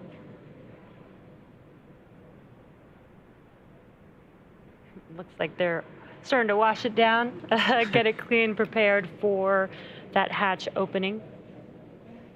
Yeah, this is essentially an egress or a platform for the crew members to exit. Dragon is quite large, and the side hatch is quite a bit a ways up, and so we want to make sure that when we open the side hatch, they can just comfortably get out. And what they have there is a ladder as they prep for hatch opening. There's a few things that they do have to do here for preparation before they open up that side hatch.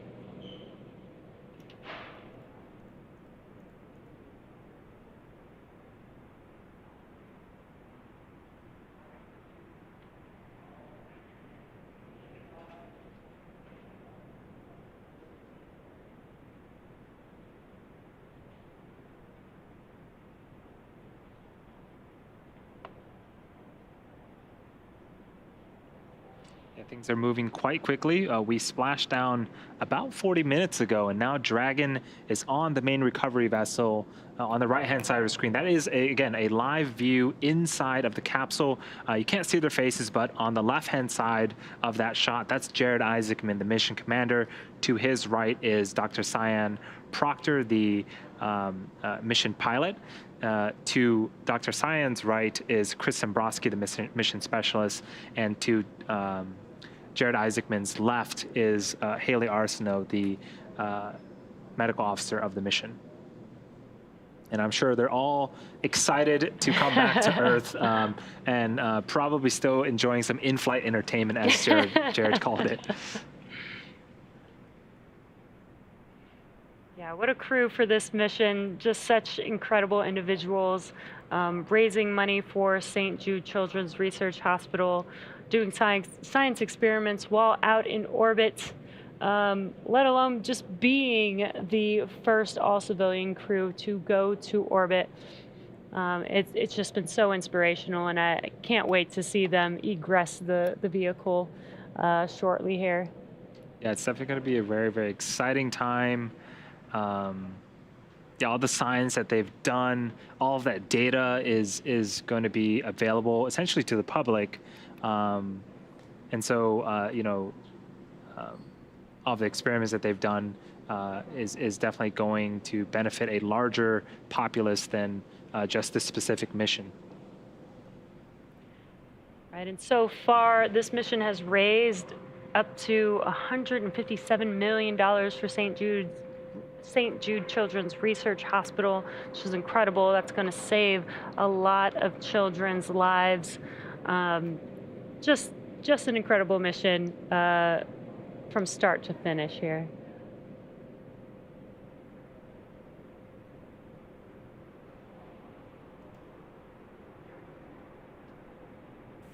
Dragon, stand by for side hatch opening and egress. This will be our last call from you. Congratulations, Inspiration4 crew. Signing off.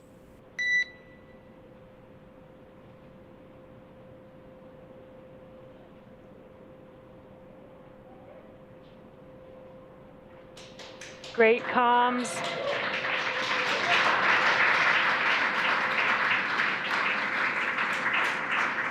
There you can see the side hatch is now officially open, and some exciting waves from the crew.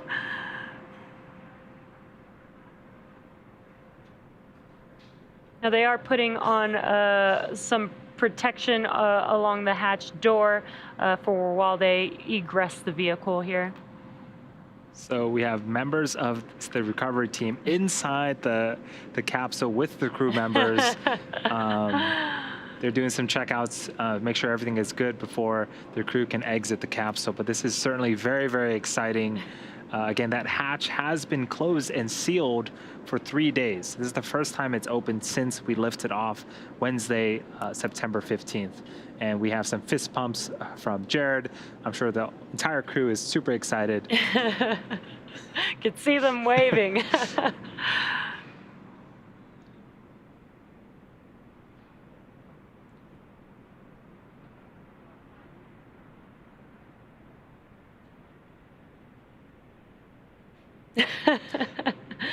Lots of excitement from the crew as they're getting ready to egress the Dragon spacecraft.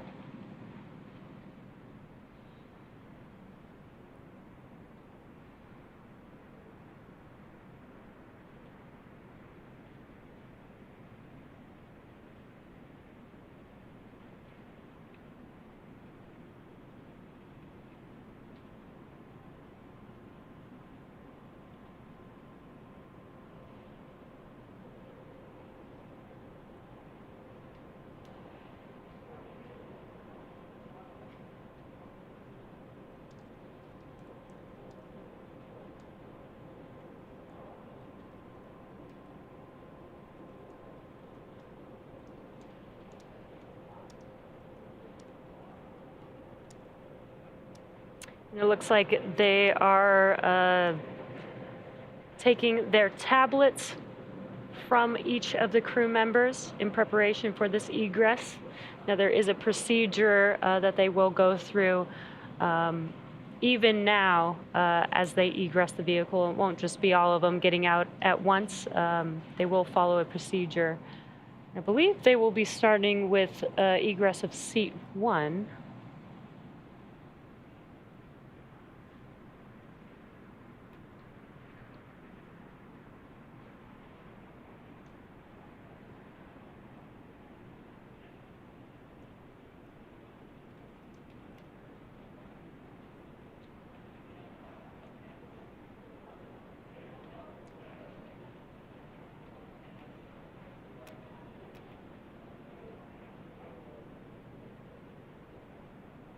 If you're just now joining us, you are tuned into the Inspiration4 all-civilian mission to orbit with the Inspiration4 crew back home on Earth, getting ready to egress the Dragon vehicle here shortly.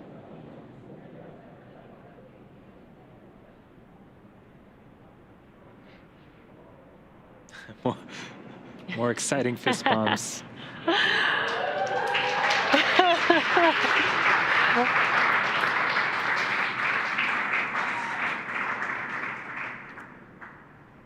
Oh, this is such a great shot. How incredible. Some hearts. Love it. Again, that was the crew members of Inspiration4, as excited as ever. They are back on Earth on the recovery vessel, just waiting to exit the Dragon spacecraft.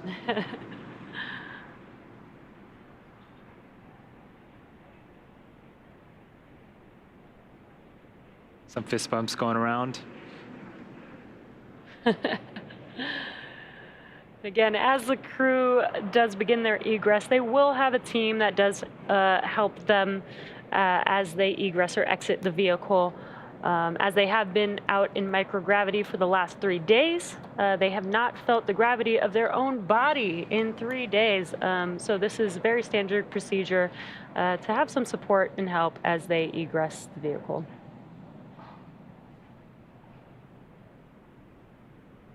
Right now, it looks like they are removing the footrests at the bottom of their seats. This will give them some space as they exit. Yeah, that is a good thing to note that when we land, we also recline the seats back down to make it a little bit easier for the astronauts and crew members to exit the vehicle.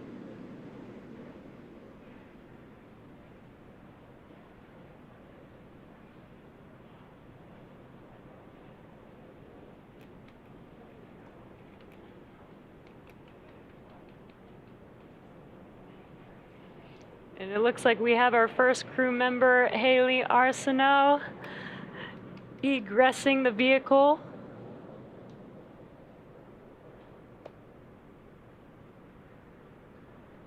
She was sitting in seat 1 to the left.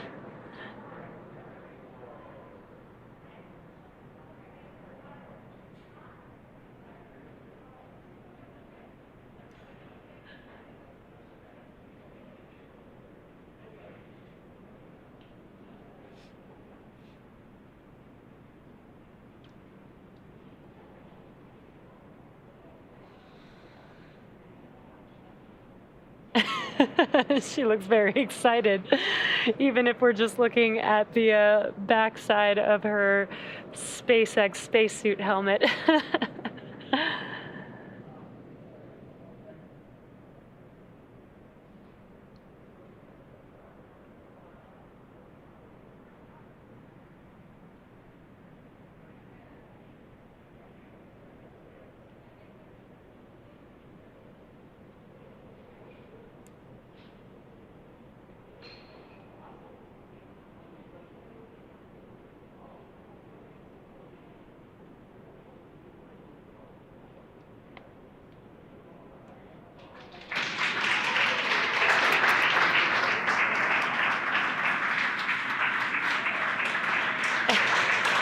And there she is. Medical Officer Haley Arsenau has now egressed the vehicle, the first of the Inspiration4 crew, and so very excited. Lots of waves, thumbs up. Thumbs up.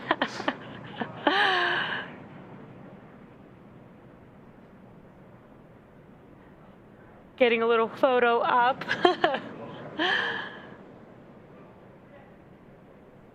And it looks like up next is Dr. Cyan Proctor. Yeah, this is very exciting for the crew to be exiting the capsule and finishing their Inspiration4 mission, a mission that's done so much for folks around the world. Yes, absolutely inspiring all the way around. Just an incredible mission with an incredible crew. And here comes Dr. Cyan Proctor. There she is, excited as ever. Big Dr. waves. Cyan Proctor. Oh, I love it. Love it.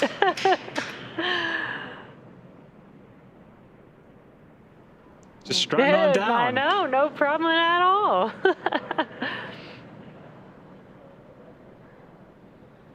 Looks like Mission Specialist Chris Tombroski is up next to egress the vehicle.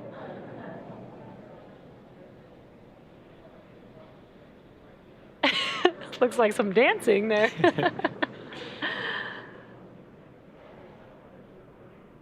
Again, there is crew there to help them egress to make sure that they do not damage their suits or themselves on their way out.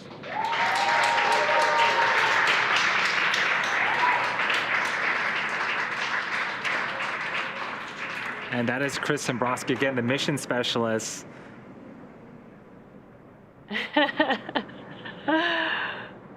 Again, with a smile all over his face, super excited, ready to go. Yeah, there we go. Last but not least, we have Commander Jared Isaacman getting ready to egress the vehicle as well.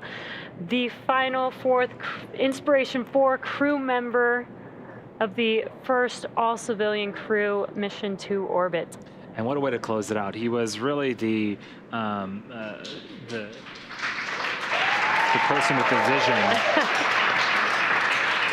There he is.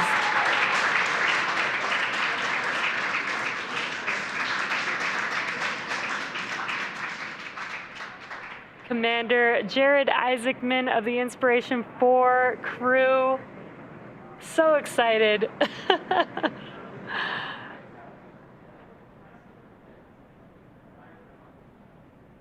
Handshakes and hugs all around. Amazing.